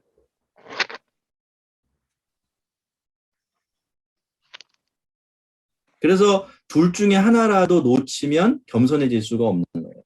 예수님을 봐야지만 나를 보지 않으면 겸손해지지 않아요. 또 물론 이제 나만 생각하면 절대로 겸손해질 수가 없겠죠. 그래서 그 칼빈이 그런 얘기를 했어요. 신앙이라는 게 뭐냐라고 했을 때 하나님을 알고 자기를 아는 거다 이런 얘기를 했잖아요. 그죠? 이건 너무나 대단한 이야기예요. 우리는 신앙을 그저 하나님을 아는 걸 갖고 생각할 때가 있는데 그 하나님을 알기 때문에 비로소 자기를 제대로 알게 되는 것, 그게 신앙이라고 이야기를 한 거죠. 그러면 겸손해지는 겁니다. 그러면 교만해질 수가 없어요. 예. 이 강도를 한번은 생각을 해보면 우리가 이 사람은 그 정치범으로 독립운동하던 사람이에요. 우리가 그렇게 알아야 되거든요. 그게 정설이고, 그죠? 예수님 사실은 그래서 십자가에 그 정치범으로 억울하게 몰려서 돌아가신 거예요. 로마에 반역했다고 해서. 그러니까 죄패 뭐라고 돼 있어요? 유대인이요. 정치범이에요, 정치범. 그렇죠? 강도 이렇게 안 돼 있거든요. 거짓말쟁이 사기꾼 이렇게 안 돼 있단 말이죠. 자, 그러면 그 사람의 입장에서는 십자가에 달렸을 때 나는 의인이었어요. 그렇죠? 그런데 예수님하고 계속 십자가에 달려 있으면서 예수님의 말씀을 듣고 그간의 예수님에 대해서 들었던 모든 이야기들을 떠올리면서 그 예수님을 바로 보게 되고 그리고 나서 자기를 보게 되니까 자기의 인식이 완전히 달라지게 되는 거죠.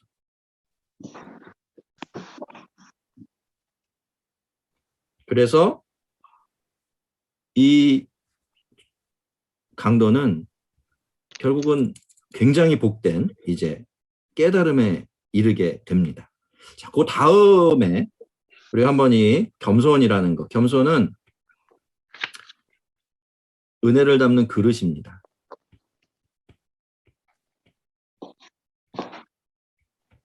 그렇죠? 그릇이 없으면 내용물을 담을 수 없듯이 겸손하지 않으면 하나님께서 아무리 많은 은혜를 쏟아 부어 주신다고 해도 소용이 없는 거예요. 네. 저희가 성도들, 뭐 저도 그렇지만 성도들 신앙생활하는 것을 보면 그래서 제일 안타깝게 생각하시는 분들이 이 겸손을 중요하게 생각하지 못하시는 분들이에요.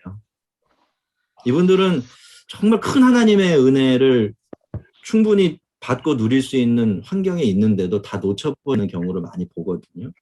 여러분은 잘 우리 좀 생각을 했으면 좋겠습니다.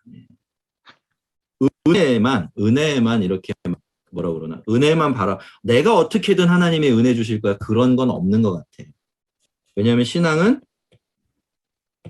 상호 관계이기 때문에 이 은혜도 그 안에서 주어지는 거죠.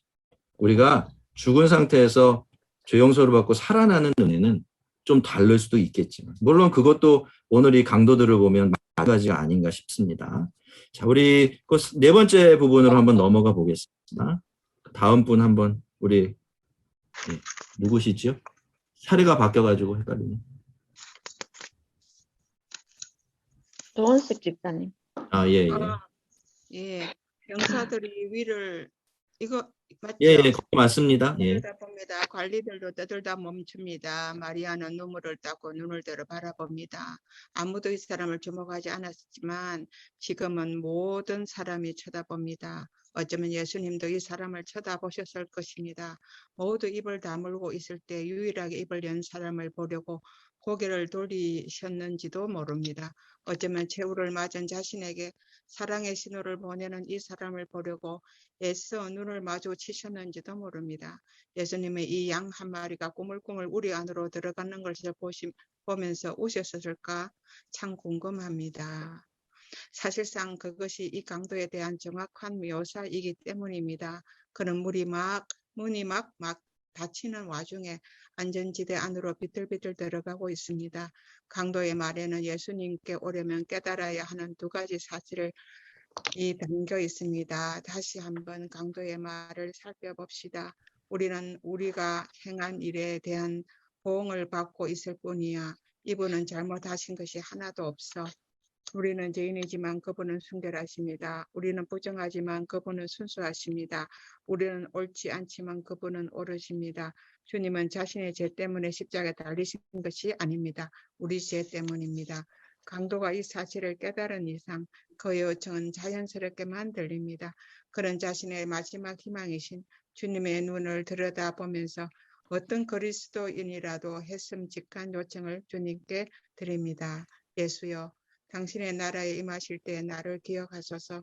화려한 스테인 글라스의 성전에서의 설교도 없고 어떠한 핑계나 변명도 없습니다. 그저 도움을 바라는 절박한 요청이 있을 뿐입니다. 이 순간 예수님은 십자가에서의 가장 큰 기적을 행하십니다. 지진보다도 훨씬 더 위대하고 성소의 휘장이 찢어지는 것보다 더 위대합니다. 온 땅을 덮은 어둠보다도 더 위대하고 부활한 성도들이 길가에 보이는 것보다도 훨씬 더 위대한 기적입니다. 예수님은 용서의 기적을 행하십니다. 뼛속까지 죄인인 이 강도를 피로 물든 구세주께서 받아들이십니다. 내가 진실로 내게 이르노니 오늘 네가 나와 함께 낙원에 있으리라. 세상에 몇 초 전까지만 하더라도 이 강도는 불안해하며 성문 앞에서 모자를 꼭 쥐고 구걸하던 거지였습니다. 왕이 부스러기 몇 조각 주실까 하면서 말입니다. 갑자기 한순간 그는 곡물 창고를 통째로 받아 들고 있습니다. 바로 이것이 은혜의 정의입니다. 네, 아멘. 여기까지 있고요. 그리고 화면을 보면서 잠깐 정리를 이제 마지막으로 좀 하겠습니다. 강도의 말에는 예수님께 오려면 깨달아야 하는 두 가지 사실이 담겨 있습니다. 우리가 행한 일에 대한 보응을 받고 있을 뿐이야. 이분은 잘못한 것이 하나도 없어. 이제 둘도 딱 나눠지죠. 자, 우리는 죄인이지만 그분은 죄가 없으십니다. 순결하십니다. 부정하죠. 더럽죠. 그러나 그분은 정결하십니다. 정결하십니다. 옳지 않지만 그분은 옳으십니다. 그리고 그래서 어떻습니까? 그렇기 때문에 주님은 자기 죄 때문에 십자가에 달리신 것이 아닙니다. 누구의 죄? 우리의 죄. 나의 죄. 왜 다시 한번 질문을 드릴게요. 왜 어떤 사람은 겸손해지고 어떤 사람은 교만해질까요? 그렇게 겸손한 사람은 나는 죄인이다고 시인하는 사람. 그렇죠. 여기 보면 이제 답이 딱 나오죠. 이 대비를 모르기 때문에 그런 거예요. 이 대비가 확실히 자기한테 인정이 안 되기 때문에. 사실 이런 내용들을 우리가 확실하게 인정한다는 게 쉬운 일 같지만 그렇지가 않아요. 그렇죠? 그러기에는 너무 뭐라 그러나 스스로가 실망스러운 거죠. 그런데 우리는 죄인이지만 예수님은 죄가 없으시고 우리는 더럽지만 그분은 정결하시고 이게 정말 중요한데 진짜 우리가 제일 많이 실수하는 부분이에요. 우리는 옳지 않지만 그분은 옳으시다라는 거. 이게 진짜로 인정이 안 되는 거예요. 나도 옳죠. 아닙니다. 우리는 나도 옳다고 사실. 네, 나도 옳아요. 그 나의 옳음을 심지어는 예수님 앞에서조차 포기하지 않아요. 이 대비가, 그쵸? 여러분, 그, 신앙에 있어서요, 신앙생활에 있어서 가장 큰 대비는 하늘과 땅의 대비예요. 하늘은, 땅을 죽어도 하늘이 수가 없어요. 그 갭은 메꿔질 수 있는 차이가 아니에요. 그런데 상징적으로 얘기하면 예수님 어디 계시죠? 하늘, 우리는. 땅. 이 어마어마한 차이가 인식이 되는 게 굉장히 중요한 것 같아요. 신앙생활 하는 데 있어서. 자꾸 비슷한 레벨로 보는 거예요. 괜찮아요. 그러면 조금 뭐라 그러나 나한테도 위로가 되고 기분도 좋아지는데 그럼 뭐가 사라져 버리죠? 갭이 사라집니다. 은혜가 사라져 버려. 은혜가. 그렇죠? 은혜가 사라지기 전에 뭐가 사라지면 나의 죄인됨이 사라져 버리는 거예요. 나의 부정함이 사라져 버리고 나의 옳지 못함이 사라져 버리니까 기분은 좋은데 겸손함을 잃어버리고 그래서 은혜에서 떠나게 되는 일들이 반복해서 벌어지는 것 같아요. 왜 어떤 사람은 겸손해지고 왜 어떤 사람은 그렇지 않냐? 어떤 사람은 자기만 보지만 어떤 사람은 예수님을 통해서 자기를 보기 때문에 그런 거죠. 이 두 가지 지식이 우리를 살리는 참된 지식이에요, 여러분. 나를 알아야 하고죠. 또 우리 주님을 알아야 하고. 그 둘 사이에 얼마나 엄청난 갭이 있는지 그게 이렇게 늘 느껴지고 알아져야 우리에게 임하는 은혜가 사그라들지 않을 수가 있는 것 같습니다. 마지막으로 한번 정리해 볼게요. 우리 같이 한번 읽어보겠습니다. 본문에 나온 이야기지만 한번 같이 읽습니다. 예수여, 당신의 나라에 임하실 때 나를 기억하소서. 그저 도움을 바라는 절박한 요청이 있을 뿐입니다. 예수님은 영의 기적을 행하십니다. 내가 진실로 내게 이르노니 오늘 내가 나와 함께 낙원에 있으리라. 이 강도는 불안해하며 성문 앞에서 모자를 꽂고 기도하던 거지였습니다. 왕이 부스러기 몇 주실까 하면서 말합니다. 갑자기 한순간 그는 국물 창고를 통째로 들고 있습니다. 바로 이것이 은혜의 정의입니다. 마지막으로 이 목사님이 이렇게 정리를 우리에게 해주고 있어요. 은혜, 그죠? 은혜.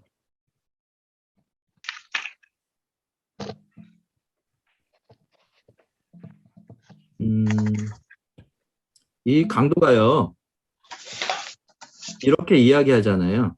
그쵸? 예수여, 당신의 나라에 임하실 때 나를 기억하소서. 제가 한번 여쭤볼게요.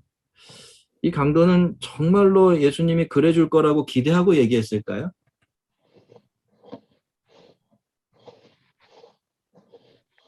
네. 당연히 기도했겠죠.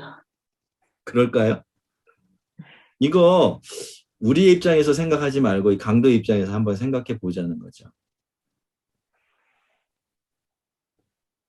감히 그걸 기대할 수도 없었을지 몰라요. 그죠?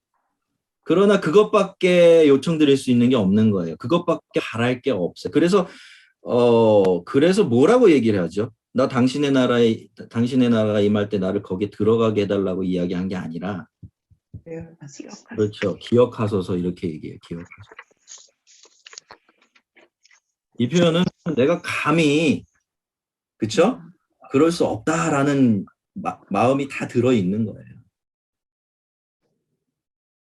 그렇지만 예수님은 그걸 받아서 뭐라고 말씀하시냐면, 그렇죠? 내가 나와 함께 낙원에 있으리라 라고 해서 기억해달라고 그랬는데 있을 거야 라고 대답을 하시는 거죠. 이게 뭡니까? 이게 은혜죠. 네, 이게 은혜입니다. 부스러기를 원했는데 뭘 주시죠? 네, 앞에서는 빵 한 덩어리라고 얘기했는데 여기서는 좀 더 커졌네요.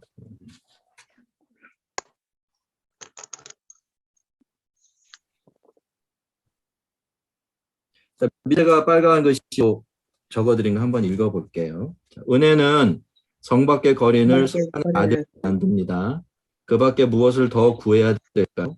우리는 그저 겸손하게 주님 나라에 임할 때에 우리를 기억해 주소서라고 구하는 것으로 충분합니다. 이렇게 결정을 정리를 해드렸는데, 여러분 어쩌면 우리가 이 세상에서 하나님께 혹은 예수님께 구할 수 있는 가장 복된 소원이 아닌가 해요. 우리가 진짜로 이만큼 내가 죄인인 것을 철저하게 깨닫고, 그래서 내가 그 나라에 감히 들어갈 수 없다는 것을 생각하면서 그분께 나를 기억해 주세요라고 하는 그 겸손한 기도가 이 세상에서 우리가 우리 자신을 위해서 드릴 수 있는 가장 위대하고 복된 기도가 되겠죠. 그 덕분에 우리가 이 교재를 따라오면서 보게 된 건 그 겸손함, 결국은 겸손해진 거죠. 그렇죠? 겸손해진데 이 겸손함 덕분에 이 강도는 은혜를 얻게 됩니다.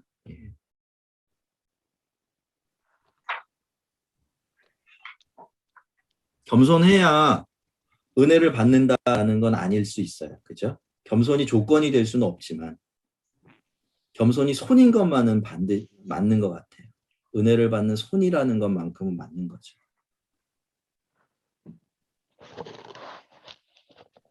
이렇게 한번 우리가 정리를 좀 해봤고요. 뭐 순환 주간인데 참 많이 적실한 말씀을 우리가 대하지 않았나 생각이 듭니다. 예. 한번 짧게 좀 정리를 좀 하고 넘어가 보도록 할게요. 예. 오늘 뭐 열심히 잘 따라와 주셔서 감사하고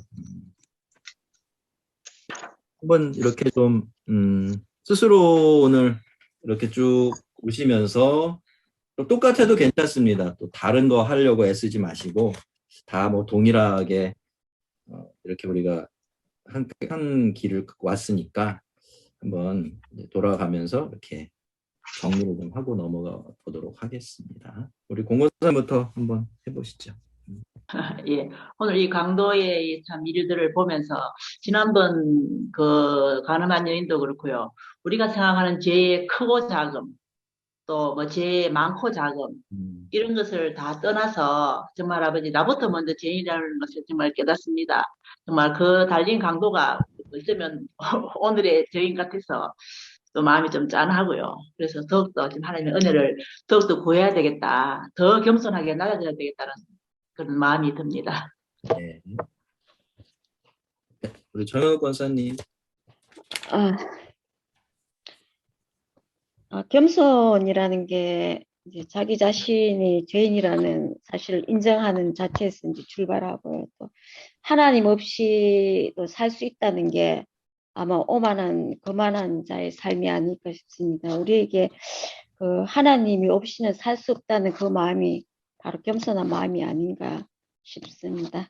네, 감사합니다. 김지영 씨. 참 거의 죽음 앞에서 구원을 받은 그 강도를 생각해 볼 때 하나님 은혜는 참 우리가 생각하지도 못할 정도의 그 큰 은혜가 있구나 하는 생각이 듭니다. 보통은 이제 잘 믿기를 바라고 오래 믿은 사람들이 이제 그 구원에 더 가까이 있을 거라고 많이들 생각을 하는데, 그럼에도 불구하고 이렇게 죽음 직전에서도 하나님께서 분명히 은혜를 주시고 함께 하신다는 것을 다시 한번 생각하게 들었고요. 좀 말이 길어지긴 한데, 얼마 전에 어떤 사모님 아버님이 돌아가셨는데 그 아버님도 죽음 끝에서 구원을 받았다 이런 말씀을 들었을 때는 그게 그럴 수도 있겠다 하고 그냥 좀 이렇게 흘려가듯 들었는데, 오늘 이 강도 얘기를 말씀 속에서 다시 한번 확인하게 됐고, 참 하나님은 사랑이시구나라는 걸 다시 한번 느꼈습니다. 네. 조은숙 집사님. 네. 네, 조은숙 집사님. 목사님, 저는 그 강도를 보면서 정말 인생이 폭망에 뭐 거의 결론까지 가도 이런 또 소망이 있구나 하는 생각이 좀 있었어요. 소망은 항상 남아 있구나.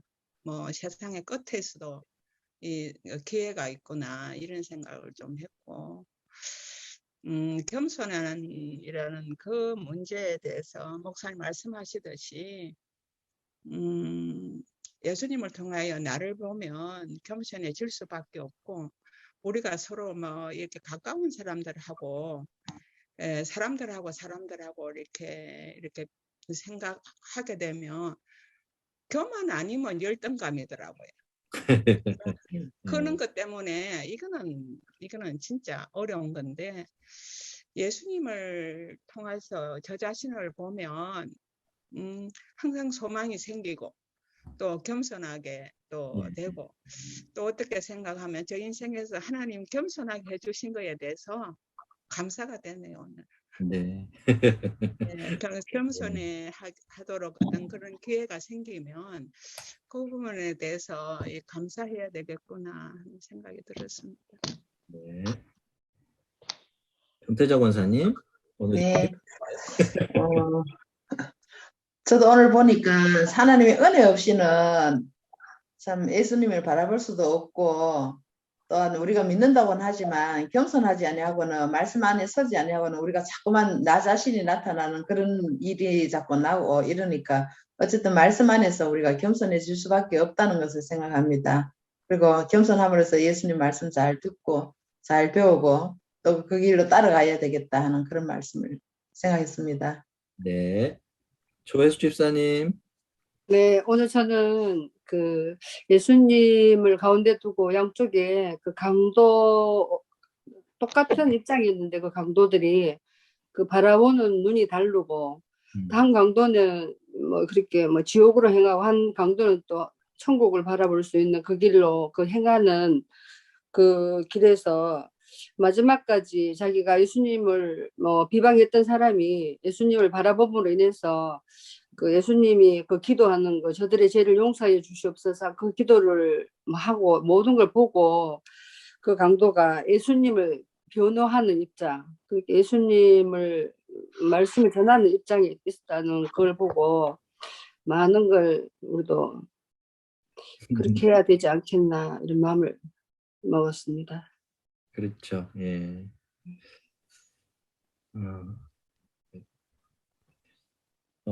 오늘은 우리가 강도의 모습을 통해서 두 가지를 좀 생각해 봤던 것 같아요. 그렇죠? 크게 보면 하나님의 은혜, 그 틀 안에서의 우리의 겸손함이 얼마나 중요한 것인지 또 그런 생각들을 많이 좀 하고 성경을 통해 살폈던 것 같은데,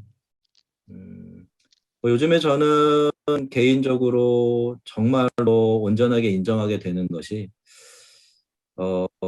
하나님께서 낮춰주시는 것이 진짜 복이구나라는 생각을 많이 해요. 마음이 낮아지면 낮아질수록 기쁨이 더 많고 사실 더 풍성해지고 부유해지는 것 같아요. 남들을 사랑할 수 있는 여유도 더 많이 생기는 것 같고, 우리가 다른 몰라도 늘 우리 마음이 어디로 가고 있는지 잘 이렇게 좀 돌보고 챙기는 일만큼은 은혜를 기대하는 가운데 감당해야 될 우리의 몫의 숙제가 아닐까라는 생각을 좀 해봅니다.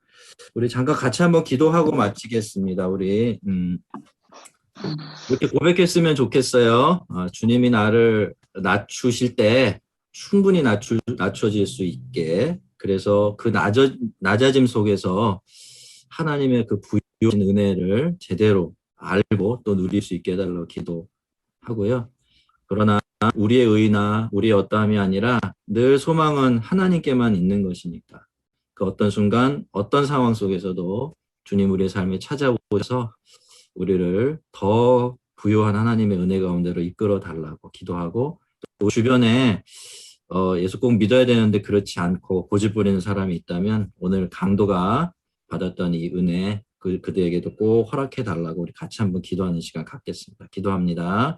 하나님 아버지 감사합니다. 오늘 주면서 이렇게 우리 결정해서 하나님의 크신 은혜를 기다리시는 하나님 내 은혜가 아니고서야 우리가 어찌 이렇게 하나님 능력이 없겠습니까? 아버지 그 은혜 잃지 않게 하시고 하나님 늘 겸손하게 하시어서 없는 아버지 그 하나님의 나를 죽이고 주셔서 우리 자신을 돌아보게 하시고 아버지 살면서 두고 하지 않으냐는 우리 주의 우리 아주님 사람 마음들 다 하나님 하나님을 알고 더 떠나는 아버지 주님을 고백하고 우리 주님의 온전한 사랑을 수 있도록 은혜를 주시옵소서 깨닫게 하소서 부여하신 은혜가 충만할 수 있도록 도와주시고 하나님 주님을 우리가 하나님 주님이 마음에 두고 기도하는 성도들 아버지 하나님 우리의 식구들 가족들 다 구원하여 주시옵기 원합니다. 하나님 아버지 감사합니다.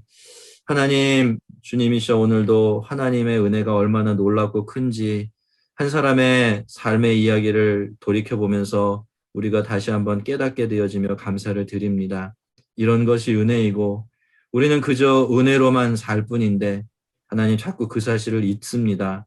그래서 내가 낫고 네가 더 못하고 아버지 내 마음에 들고 들지 않고 이런 것들 때문에 서로 다투고 마음 불편해하면서 하나님 겸손한 자리로 우리를 내보지 못함으로 아버지 우리가 주님께서 낮은 자리로 임하셔서 주시는 그 부여하신 은혜를 너무나 많이 놓치고 있는 것 고백합니다. 하나님 기도합니다. 우리의 마음을 더 낮춰주시옵소서. 우리는 높일 것이 없는 인생인데 하나님 원래 우리 자신이 낮아져서 하나님 주시는 그 놀라운 은혜가 우리 가운데 가득 찰 수 있게 도와주시며 하나님 아버지 우리 주변에 하나님 예수 꼭 믿어야 되는데 아직 주께로 돌아오지 않는 사람들이 있습니다. 그들의 마음의 교만함을 하나님 겸손함으로 바꿔주시고 어떤 순간 어느 상황 속에서 구원하신 하나님의 은혜가 그들에게도 임하게 하여 주시기 원합니다. 늘상 우리가 살아갈 때에 하나님 우리의 마음이 겸손해져 가고 있는지 또 교만해져 가고 있는지 잘 챙길 수 있는 지혜를 허락하여 주시옵소서. 예수님의 이름으로 기도드립니다. 아멘. 아멘. 목사님 감사합니다. 수고하셨습니다. 안녕. 안녕.